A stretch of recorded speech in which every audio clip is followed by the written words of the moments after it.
From cruises to air travel to places to live, see how to get something for almost nothing. All next week on CBS This Morning. 10 minutes until the hour, it was about time. Last night in Hollywood, the American Film Institute paid tribute to greatness when it presented a Lifetime Achievement Award to Jack Nicholson. At the ceremony, we asked other celebs what made Jack a star. He's able to be more comfortable in front of the camera than he is in real life. Because he's so good. And what makes him a legend? Because he's so good. He's an excellent human being and a star. He's larger than life and one of the greatest of all time. Talent. He's loaded with it.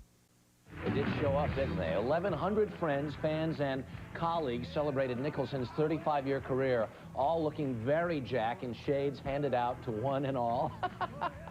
And they listened as the guest of honor took the stage. I'm touched, and unfortunately, I'm not drunk, and lucky to be at large. Thank you. The event was taped to be aired next Thursday night here on CBS.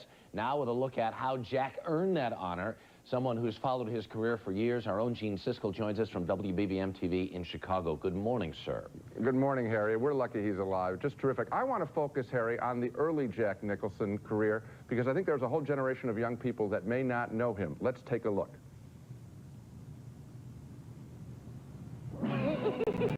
Young people today probably know him best as Smiling Jack, the Joker from Batman. Or maybe Smiling Jack, the rabid professional basketball fan. But Jack Nicholson is and has been so much more than that. Oh, I've got a helmet. I got a beauty. A quarter century ago, starting with Easy Rider, Nicholson at age 31 began playing some of the most complex modern men ever put on the big screen. In 5 Easy Pieces, he was the concert pianist son of a wealthy, stern father who ran away from his past. The best that I can do is apologize.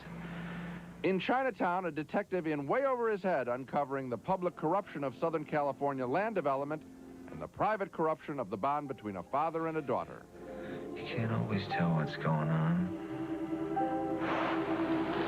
Like with you. In The Last Detail, perhaps his best performance as a career sailor who, along with another swabby, takes a parental interest in a young, innocent sailor he must take to prison.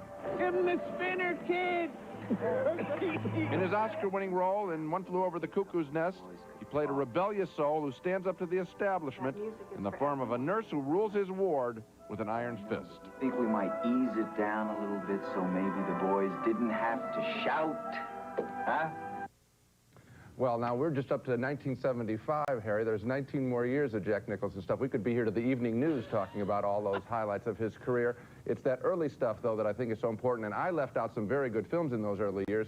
Films like The Passenger with Michelangelo Antonioni. Films like Carnal Knowledge. I mean, this man, Harry, what he stands for in the early career is a man who could not relate to women because he could not relate to himself. This is not the confident Jack that we see later on in his career. This was the troubled Jack Nicholson. The 1970s, the early 1970s, were the most interesting era of American filmmaking in the last quarter century, and Jack Nicholson is the key to that era in filmmaking. That is the foundation of this great career. What do you think makes him a star? Well, I'll give you another celebrity quote, like you were taking at the top of this piece, from Gene Hackman. I once asked Gene Hackman, a wonderful film critic as well as an actor, about Jack Nicholson, and he said, this is Gene Hackman talking, I go to Jack Nicholson pictures, Hackman said, he says, hoping to find out his secret of how to get women and how to be a cool guy. He says, I always go and I think I'm going to find out the secret. He says, and I never do. He never gives it away, and I keep coming back film after film. And I think that's part of his appeal. Also, there's the man and boy dichotomy, which you find in our greatest actors. They're clearly men, they're clearly adults, but they're also childlike. And Nicholson has that tremendous range. You see it, I think, in, I called it, I think, his finest film, and that's The Last Detail. If I do nothing else this morning, let me get a whole generation of young moviegoers to try and rent The Last Detail from late 1973, and you'll see a full range of a character of Jack Nicholson. And Terms of Endearment, and Carnal Knowledge, and Hoffa, and Witches of Eastwick, and all of these movies, even some of which people may have not liked as a whole, he seemed to be terrific in. That would include The Shining, I think one of the flawed Stanley Kubrick pictures, but clearly Nicholson again at the top of his game in the 70s. Good to see you, Gene. Thanks so much for your help this morning. Well, this is a pleasure to talk about him. 5 minutes before the hour. We'll be right back. This portion of CBS This Morning was sponsored by Color Tile and Carpet. At Color Tile and Carpet, we cover it all for less.